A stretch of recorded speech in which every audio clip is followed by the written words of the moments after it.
जिले की हलचल। आकाशवाणी लखनऊ से प्रस्तुत है जिले की हलचल। आज सुनिए गाजीपुर और मऊ जिलों की हलचल। पहले सुनते हैं गाजीपुर जिले की हलचल।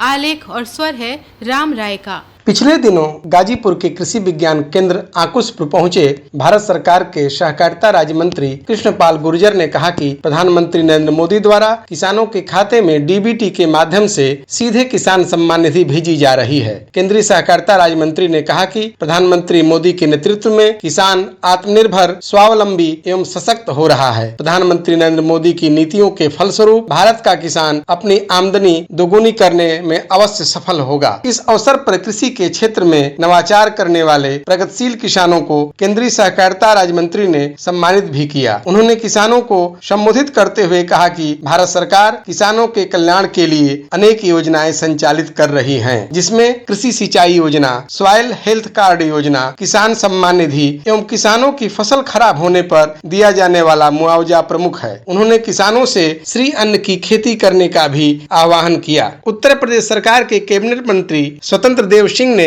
गाजीपुर के अधिकारियों संग बैठक कर किसानों के खेत तक नहरों से पानी पहुंचाने तथा बाढ़ नियंत्रण के परिप्रेक्ष्य में दिशा निर्देश दिए। इस अवसर पर उन्होंने स्वयं विभिन्न स्थानों पर जाकर निरीक्षण भी किया। जल संसाधन मंत्री उत्तर प्रदेश सरकार ने कहा कि गाजीपुर जिले में 17 नहर है, जिसमें 13 सुचारू रूप से संचालित है तथा जल जीवन मिशन के अंतर्गत प्रत्येक गांव में घर घर शुद्ध पेयजल पहुंचाने की समीक्षा के लिए भी मैं गाजीपुर आया हूं। गाजीपुर में सबसे बड़ी उपलब्धि यह है कि गंगा नदी के किनारे होने के बाद भी यहां अभी बाढ़ से बचा हुआ है। जल संसाधन मंत्री स्वतंत्र देव सिंह ने कहा कि भयंकर बारिश होने के कारण उत्तराखंड और नेपाल के कारण हमारे 20-25 जिले प्रभावित हुए, जिसके कारण हमें नहरें भी बंद करना पड़ा शहरों में, इसलिए पानी की दिक्कतें आई थी। तो हमारे देवकली पंप नहर खंड प्रथम और देवकली पंप नहर खंड द्वितीय और सिंचाई निर्माण खंड वाराणसी और लघु डाल नहर खंड गाजीपुर, जिसमें हमारे 13 ठीक ढंग से चल रही हैं। शारदा सहायक और शारदा सहायक खंड 2 और शारदा 36,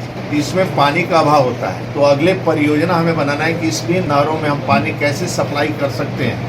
उत्तर प्रदेश सरकार के वन विभाग द्वारा 1 से 15 जुलाई तक चलने वाले वृक्षारोपण महाअभियान में गाजीपुर को 41,80,000 पेड़ लगाने का लक्ष्य दिया गया था। डीएफओ गाजीपुर विवेक यादव ने बताया कि गाजीपुर में वन विभाग के अलावा उत्तर प्रदेश सरकार के कुल 21 विभाग वृक्षारोपण अभियान के सहभागी बने थे तथा ग्राम सभाओं के माध्यम से भी गाँव-गाँव वृक्षारोपण का अभियान चलाया गया। उन्होंने कहा कि गंगा नदी के किनारे जाने वाली सड़कों पर अमृत वन योजना के अंतर्गत सघन वृक्षारोपण किया गया है। गाजीपुर के विभिन्न गांवों में 100 वर्ष से ज्यादा पुराने वृक्षों को हेरिटेज वृक्ष घोषित कर उनके संरक्षण की भी व्यवस्था की जा रही है। इसमें प्राचीन बरगद, पीपल, पाकड़, मौलश्री आदि वृक्षों की गणना हो रही है। पवित्र सावन मास में प्रथम दिन से ही देवाधिदेव महादेव के शिवालयों में गाजीपुर में अपार भीड़ उमड़ रही है। गाजीपुर के बैजलपुर स्थित सिद्धपीठ सोमेश्वर नाथ धाम महादेव मंदिर तथा महाहर स्थित राजा दशरथ द्वारा स्थापित महादेव मंदिर, जहां भगवान शिव से सती अलग हुई थी, वैसे बिछुड़ननाथ महादेव मंदिर एवं बड़ा महादेवा में हजारों की संख्या में श्रद्धालु भगवान शिव को नित्य गंगा जल अर्पित कर पूजन अर्चन कर रहे हैं। इस पावन अवसर पर जिला प्रशासन द्वारा प्रसिद्ध मंदिरों में पर्याप्त महिला पुलिस बल एवं पुलिस बल की व्यवस्था भी की गई है। पिछले दिनों राष्ट्रीय स्वयंसेवक संघ के प्रमुख मोहन भागवत का भी गाजीपुर आगमन हुआ। उन्होंने भारत पाक युद्ध में वीरता दिखाने वाले तथा परमवीर चक्र से सम्मानित वीर अब्दुल हमीद के जीवनी पर आधारित पुस्तक मेरे पापा परमवीर का लोकार्पण भी किया। परमवीर चक्र विजेता वीर अब्दुल हमीद का जन्म गाजीपुर जनपद के धामुपुर नामक गांव में हुआ था, जिन्होंने भारत पाक युद्ध में अप्रतिम वीरता दिखाकर पेंटेन टैंक को ध्वस्त कर वीर गति पाई थी। कार्यक्रम के बाद संघ प्रमुख मोहन भागवत सिद्धपीठ हथियाराम मठ भी गए, जहाँ महामंडलेश्वर भवानी नंदन यति की उपस्थिति में उन्होंने वृक्षारोपण किया एवं वृद्धांबिका देवी का दर्शन पूजन भी किया। गाजीपुर में खरीफ के सीजन में धान के साथ साथ किसान श्री अन्न, बाजरा, कोदो, सावा, टांगुन, मड़ुआ इत्यादि भी की खेती पर अब ध्यान देने लगे हैं। उप कृषि निदेशक गाजीपुर अतिंद्र सिंह ने बताया कि गाजीपुर के विभिन्न ब्लॉक संसाधन केंद्रों पर किसानों के लिए निःशुल्क श्री अन्न के बीज वितरित किए जा रहे हैं, जिससे किसान स्वास्थ्यवर्धक श्री अन्न की खेती कर स्वस्थ एवं समृद्ध हो सके। गाजीपुर जिले की हलचल के बाद आइए सुनते हैं मऊ जिले की हलचल। आलेख और स्वर है आजाद नोमानी का। मऊ जनपद में बाढ़ की स्थिति एवं बाढ़ से बचाव के लिए की गई तैयारियों की जानकारी लेते हुए जिला अधिकारी प्रवीण मिश्र ने बाढ़ से जुड़े समस्त विभागों को सितंबर माह तक अलर्ट मोड में रहने के निर्देश दिए हैं। उन्होंने इस संबंध में समीक्षा बैठक कर घाघरा नदी के जल स्तर के साथ ही राप्ती नदी के जल स्तर के उतार चढ़ाव पर भी लगातार सतर्क नजर रखने के निर्देश दिए। जिलाधिकारी ने कटान एवं डूब क्षेत्र पर विशेष ध्यान देने को कहा, जिससे बाढ़ के दौरान नुकसान को न्यूनतम किया जा सके। उन्होंने समस्त उप जिलाधिकारियों को बाढ़ से प्रभावित गांवों के विस्थापित लोगों एवं पशुओं का आकलन पूर्व में करते हुए शरण स्थलों एवं ऊंचे स्थलों पर पूर्व में ही सारी व्यवस्थाएं सुनिश्चित करने के निर्देश दिए। इसके अलावा बड़ी एवं मध्यम नावों की पर्याप्त व्यवस्था करने के निर्देश जिला अधिकारी ने दिए। उन्होंने समस्त उप जिलाधिकारियों को उनके संबंधित क्षेत्र में स्थित बाढ़ चौकियों का निरीक्षण कर समुचित व्यवस्था सुनिश्चित करने के निर्देश दिए।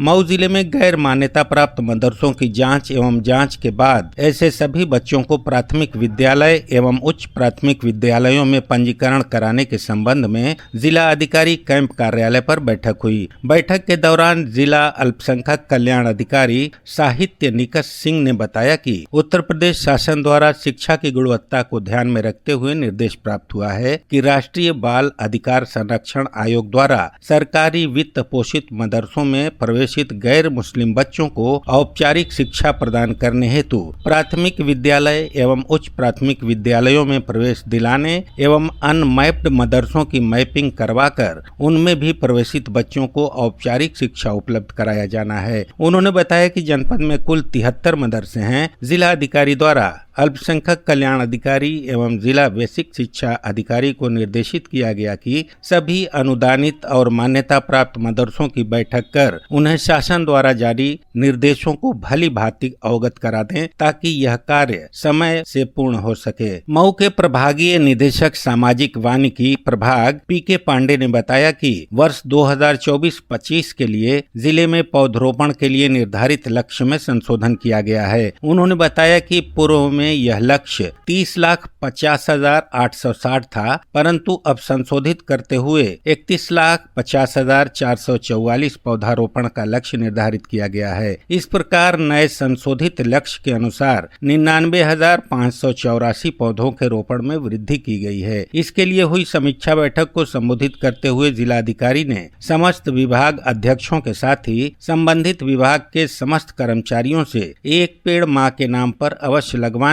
तथा उसकी सुरक्षा की व्यवस्था सुनिश्चित करने के निर्देश दिए। मऊ जिला एड्स नियंत्रण सोसाइटी द्वारा विगत दिनों doctor Bhimrao Ambedkar sports stadium में यूथ फेस्ट के अवसर पर रेड रन मैराथन का आयोजन किया गया, जिसमें स्नातक तक के बालक एवं बालिकाओं द्वारा प्रतिभाग किया गया। जिला अधिकारी प्रवीण मिश्र ने युवा पुरुष एवं महिला मैराथन को हरी झंडी दिखाकर रवाना किया। कार्यक्रम के दौरान जिला अधिकारी ने कहा कि ऐसे आयोजनों से युवाओं में जागरूकता पैदा होती है जो समय समय पर होनी चाहिए। उन्होंने कहा कि युवाओं के साथ साथ आम जनमानस को भी HIV एड्स से होने वाले दुष्प्रभाव तथा उसके बचाव के संसाधनों के प्रति जागरूक होना चाहिए। मऊ जिले के 2587 आंगनबाड़ी केंद्रों पर बाल विकास एवं पुष्टाहार विभाग द्वारा संभव चतुर्थ के तहत गंभीर रूप से ग्रसित बच्चों के चिन्हांकन, उपचार, संदर्भन एवं सामुदायिक स्तर पर उनके प्रबंधन के साथ साथ कुपोषण की रोकथाम हेतु अभियान चलाया जा रहा है। इसमें गंभीर कुपोषण से ग्रसित बच्चों एवं कुपोषित गर्भवती महिलाओं के घर जाकर उन्हें पोषण संबंधी परामर्श दिया जा रहा है। आंगनबाड़ी केंद्रों पर बच्चों की लंबाई और वजन करने के साथ ही ग्राम स्वास्थ्य पोषण दिवस पर उनकी स्वास्थ्य जाँच तथा टीकाकरण कर निगरानी भी की जा रही है। जिला कार्यक्रम अधिकारी अजीत कुमार सिंह ने बताया कि